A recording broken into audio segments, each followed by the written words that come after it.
Sa Globalita, hindi bababa sa 50 katao ang nasawi sa nangyaring landslide sa Ethiopia. Samantala sa Peru, 9 na katao ang patay matapos mahulog ang isang bus sa bangin. Narito ang report.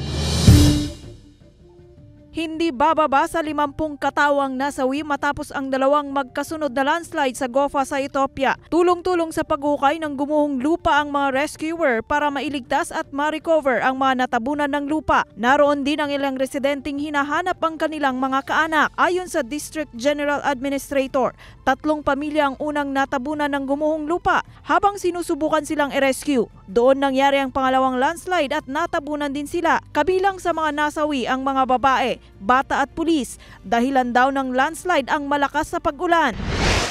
Samantala, nasa 9 na katao naman ang nasawi matapos mahulog sa bangin ang sinasakyan nilang bus sa Peru. Ayon sa otoridad, miyembro ng isang Peruvian folk music group ang mga biktima na patungo sa isang pagtatanghal sa Lima. Ayon sa mga nakaligtas, 20 silang sakay ng bus. Ang mga sugatan, isa-isang inililipat sa stretcher ng mga rescuer. Iniimbestigahan pa ng pulisya ang sanhi ng aksidente.